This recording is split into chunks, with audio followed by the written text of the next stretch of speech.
Assalamualaikum dan selamat petang Doktor. Nama saya Alzali bin Libon. Nombor matriks JG 12193 Palang 21.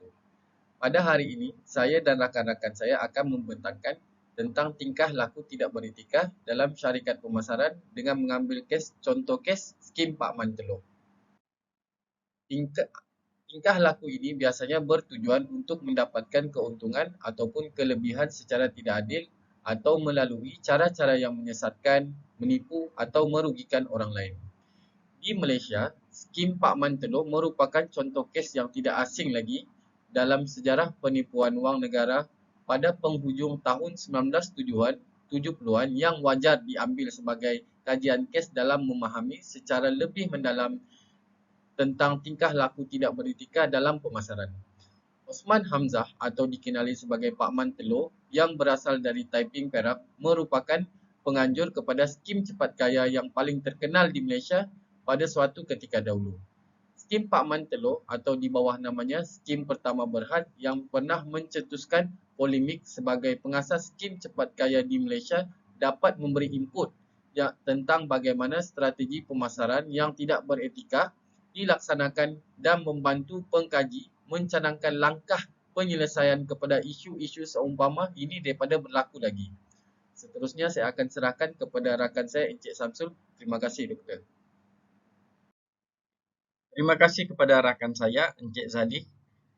Perkenalkan, nama saya Samsul bin Dali. Saya bernomor matriks JG 12365/21. Pada hari ini saya akan menerangkan dan membentangkan mengenai latar belakang syarikat. Osman Hamzah yang lebih dikenali sebagai Pak Man Telur merupakan individu yang dikenal sebagai perintis skim cepat kaya di Malaysia. Pada penghujung tahun 1970-an, Pak Man Telur mula melibatkan diri dalam aktiviti yang berisiko tinggi melalui penubuhan skim Pertama Berhad Majlis Keselamatan Negara tahun 2023. Pelabur-pelabur tertarik dengan janji pulangan dividen tinggi sebanyak 10 hingga 12% sebulan. Namun, pada September tahun 1990, pelabur mula merasa kecewa apabila pulangan dividen menurun secara drastik. Pada bulan April tahun yang sama, Pak Man Telur sekali lagi ditangkap dan dihadapkan ke mahkamah dengan tuduhan mengumpulkan wang deposit dari kira-kira 50,000 orang dengan jumlah keseluruhan RM99.09 juta. Hasilnya, Pak Man Telur telah didapati bersalah dan dihukum penjara setahun serta denda RM500,000.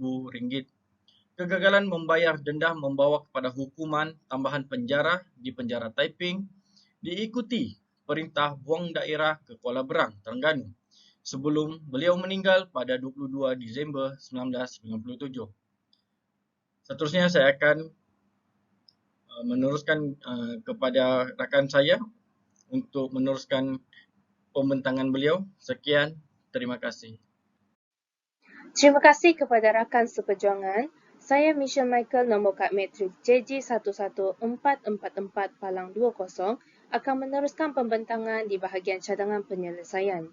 Cadangan yang pertama adalah dari segi penguatkuasaan undang-undang yang lebih ketat dan pengawasan yang lebih aktif terhadap skim cepat kaya perlulah diambil tindakan. Ini termasuk memastikan bahawa syarikat seperti skim Pak Man Telur patuh dengan peraturan kewangan yang sedia ada dan tidak terlibat dalam aktiviti yang melanggar undang-undang. Yang kedua adalah dari segi pendidikan dan kesedaran pelabur adalah sangat-sangat penting. Pelabur perlulah memahami bahawa pelaburan yang menjanjikan pulangan tinggi tetapi dengan risiko yang rendah adalah sangat tidak realistik. Cadangan yang ketiga pula adalah syarikat seperti skim Pak Man Telur harus mengamalkan ketulusan dalam penyampaian maklumat kepada pelabur. Laporan kewangan yang jelas dan terperinci perlu disediakan untuk membolehkan pelabur memahami bagaimana dana mereka akan digunakan.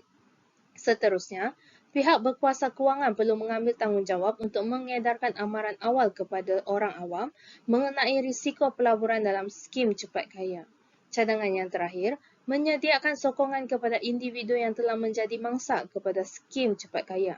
Mereka mungkin memerlukan bantuan kewangan, khidmat nasihat atau sokongan emosi dalam menghadapi kerugian yang mungkin telah dialami mereka. Sekian untuk cadangan penyelesaian. Seterusnya, rakan saya akan meneruskan pembentangan mereka. Terima kasih.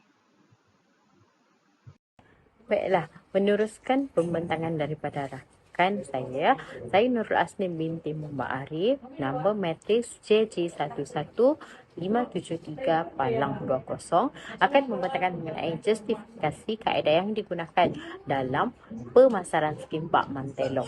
Menurut Mentan J and Mill JNS 2004, konsep ini adalah teori etika yang menekankan bahawa tindakan yang paling baik adalah tindakan yang menghasilkan akibat atau konsekuensi yang paling besar dalam hal kebahagiaan atau kesejahteraan terhadap seseorang individu ataupun golongan.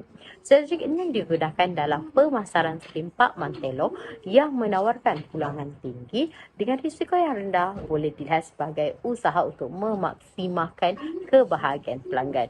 Justru itu boleh memberi pelanggan perasaan kepuasan awal kerana mereka melihat peluang untuk meningkatkan kekayaan mereka dengan cepat. Pelanggan mungkin merasa gembira dan berpuas hati dengan keputusan pelaburan awal mereka. Assalamualaikum kepada doktor, saya Fatih Akmal binti Ahmad Tamizi akan menjelaskan tentang kesimpulan topik ini di mana Pak Mantelo merupakan individu yang dikenali sebagai perintis skim cepat kaya di Malaysia. Jadi, kesimpulan dari penjelasan dari rakan-rakan saya, tingkah laku tidak bererti ini melibatkan aktiviti atau keputusan yang bertentangan dengan prinsip kejujuran, integriti, keadilan dan tanggungjawab. Ia sering kali bertujuan untuk mendapatkan keuntungan atau kelebihan secara tidak adil atau melalui cara-cara menyesatkan, menipu atau merugikan orang lain. Isu tingkah laku ini tidak beretika dalam syarikat pemasaran, bukan sahaja menjejaskan reputasi dan kepercayaan pelanggan, tetapi juga boleh membawa kepada implikasi, hukuman dan kerugian kewangan yang serius. Tindakan awal yang diambil untuk melindungi pelabur dan menjaga integriti pasaran kewangan adalah kunci dalam mencegah penipuan seperti skim Pak Mantelo daripada berulangan. Sekian dari saya dan rakan-rakan saya. Sekian, terima kasih dan Assalamualaikum.